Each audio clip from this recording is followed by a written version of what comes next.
ආයුබෝවන් සුබ උදෑසනක්. අද 2026 මැයි 12 අඟහරුවාදා. මෙන්න අද දවසේ වැදගත් නිවුස් 3. ප්‍රමුඛ පුවත.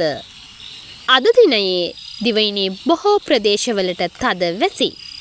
ශ්‍රී ලංකාවට ඊසාන දෙසින් පවතින අඩුපීඩන කලාපයේ බලපෑම හේතුවෙන් දිවයිනේ බොහෝ ප්‍රදේශවල පසරු එකෙන් පසුව වැසි හෝ ගිගුරුම් සහිත වැසි ඇතිවිය හැකි බවත් බස්නාහිර සබරගමුව මධ්‍යම ඌව වයඹ හා උතුරු මැද පළාත්වල ඇතැම් ස්ථානවලට මිලිමීටර් 100ට වඩා තද වැසි අපේක්ෂා කර හැකි බව කලගුණ විද්‍යා දෙපාර්තමේන්තුව පවසනවා.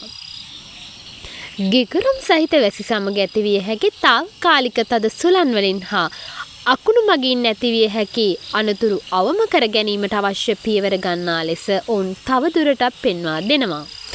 දිවයින වටා පවතින මුහුදු ප්‍රදේශවලත් ගිගුරුම් සහිත වැසි ඇතිවිය හැකි බව කාර්යයෙන් යුතු කාලගුණ විද්‍යා දෙපාර්තමේන්තුව නිවේදනය කර සිටිනවා. දෙවන පුවත. හිටපු මහින්ද අද අල්ලස් කොමිසමට. හිටපු ජනාධිපති මහින්ද රාජපක්ෂ මහතා ප්‍රකාශයක් ලබා ගැනීම සඳහා අද දින අල්ලස් හෝ දූෂණ චෝදනා විමර්ශන කොමිෂන් සභාව හමුවේ පෙනී සිටින ලෙස එය දැනුම් දී තිබෙනවා. මේට හේතුව ලෙස 2015 වසරට පෙර රාජ්‍ය අනුග්‍රහය යටතේ සිදු කළ බව කියන මූල්‍ය ගනුදෙනුවක් හා ව්‍යාපෘතියක් සම්බන්ධයෙන් කරුණු විමසීම සඳහා මෙලෙස කැඳවා තිබෙනවා. හිටපු ජනාධිපතිවරයා කොමිසම හමුවට පැමිණ අවස්ථාවේදී විශේෂ ආරක්ෂක වැඩපිළිවෙලක් ක්‍රියාත්මක කිරීමට පොලිසිය සැලසුම් කර තිබෙනවා.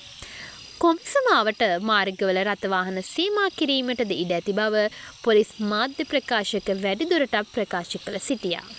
තෙවන පුවත. ඉරානයේ ප්‍රතිචාරයට ඇමරිකාවෙන් දැඩි විරෝධය. මැද පෙරදිග යුද්ධමය තත්ත්වය අවසන් කිරීම සඳහා ඇමරිකාව ඉරානයට ඉදිරිපත් කළ නව සාම යෝජනාව ඉරානය විසින් ප්‍රතික්ෂේප කිරීම සමගම ඇමරිකාව සිය දැඩි අප්‍රසාදය පළ කර තිබෙනවා. ටෙහෙරානය කියා සිටින්නේ ඇමරිකානු යෝජනාවලිය ඒකපාර්ශවීය බවත් ඉරානයේ ස්වෛරීයභාවය අභියෝගයට ලක්වන බවත්ය. කලාපීය ආරක්ෂාව ගැන බාහිර මැදිහත්වීම් පිළිනොගන්නා බව ඔවුන් තවදුරට අවධාරණය කර සිටිනවා. දවල මන්දිරයේ කියා සිටින්නේ ඉරානයේ ක්‍රියාව සාම ක්‍රියාවලියට බාධාවක් බවයි. රාජතාන්ත්‍රික මාර්ග අසාර්ථක වූහොත් අනිකුත් විකල්ප සලකා බලන බව ඇමරිකාව අනතුරු අඟවනවා. ප්‍රවෘත්ති අවසන්. හෙටත් උදැසන 5:30ට නැවත හමු වෙමු. වීඩියෝ එකට ලයික් එකක් දාලා channel එක subscribe කරලා bell icon එක click කරලා තියාගන්න.